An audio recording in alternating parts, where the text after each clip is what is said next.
We live in an interconnected global economy. I can prove this to you with a simple thought experiment. Look around the room where you are and pick any object. Your chair, your shirt, your coffee cup. I'll take the example of my iPhone. It contains components from every continent except Antarctica. Its supplier manual lists over 40 countries. This includes rare earths from the DRC in Africa, manufacture in China, copper from Chile, processors from Taiwan, and of course, design in California. I'm going to explain why the interconnected nature of our supply chains is so central to the big challenges we face in addressing the global climate crisis and what we need to do about it. The approach of the UNFCCC and the Paris Agreement, which are our major international climate treaties, is that each nation will reduce the emissions involved in the mining and manufacturing process, and in turn, global emissions are reduced. And this is pretty much the approach of domestic net zero targets as well. So they all focus on reducing domestic territorial emissions. So, can we think of any shortcomings of this approach? I'll propose two: the problem of responsibility and the problem of fairness.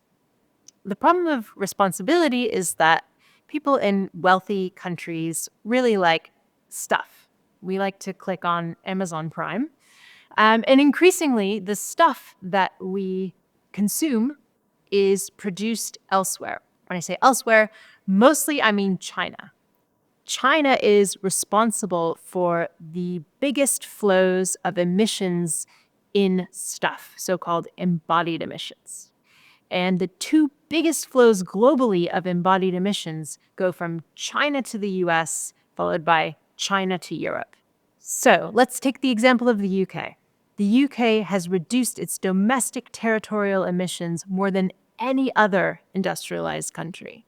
At the same time, according to government figures, almost half of the UK's total emissions are embodied in the stuff that we import and consume. So another way of looking at this is the UK isn't actually reducing its emissions, it's just offshoring them. So this would suggest that in the UK, we do have a responsibility to think about our consumption and how it affects global emissions. So that is the problem of responsibility. And this brings us to the problem of fairness. The problem of fairness is that we are entering a world in which it's more expensive to emit in some countries than others. So the countries in which it's expensive to emit, call them the strict regulators, include the UK and Europe.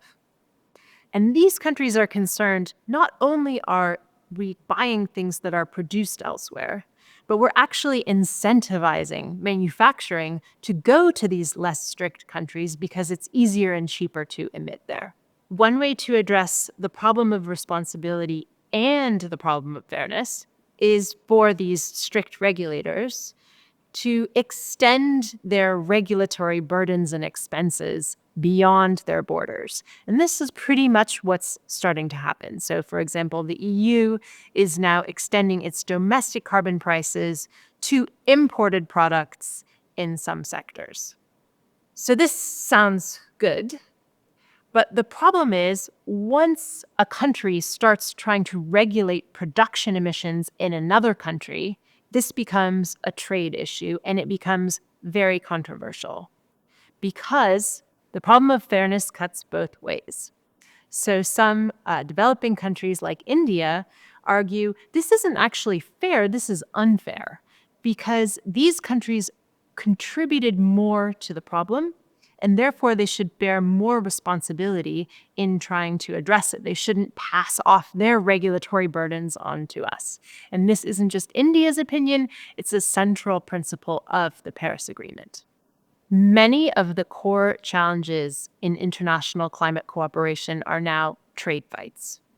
And what's worse, we don't have an international rule book to tell us how we deal with the problem of responsibility and the problem of fairness. The Paris Agreement prioritizes national self-determination and sovereignty.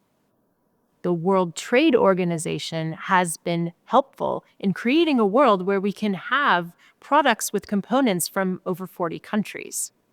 However, it's ill-equipped to lead international climate cooperation. And in fact, some countries actually think that climate shouldn't even be on the agenda of the WTO. Where this brings us, and what I have argued in both academic and policy-facing work, is that we need a major conceptual shift in the way we think about the trade and climate relationship, away from a siloed approach and towards a more integrated approach on both the national and the international level. But what does this actually mean in practice? On the national level, countries need trade and climate strategies that support them to increase trade and investment in low-carbon goods and services and decrease trade and investment in high-carbon goods and services. This sounds straightforward, but it is far from easy or simple to accomplish. If we return to the example of the UK, the previous government didn't even include climate in their top priorities for trade at all. And the UK is far from alone in this. So again, a major strategic conceptual shift is needed. On the international level, there's no silver bullet. However, the more discussions that can happen, the better. This includes conversations between ministers on coordinating climate and trade strategy. It also includes what might be described as technocratic discussions about how to cooperate between different regulations and standards between countries. And crucially, it involves dialogue between the wealthy, strict regulators and the poorer countries about how to support them to apply these regulations and link them to the climate finance that they desperately need in order to decarbonize themselves. These discussions are starting to happen, but they need to go much further. And this is where the fact that we live in an interconnected global economy with all of these fantastically complex supply chain interdependencies actually gives me some hope. Because while it's inevitable that there will continue to be trade tensions and some of these could even get worse, there's also a tremendous amount of mutual dependency in a lot of different ways. And the fact that there are these mutual dependencies also gives rise to a dynamic environment for global cooperation, with many opportunities to build alliances to support a low-carbon future.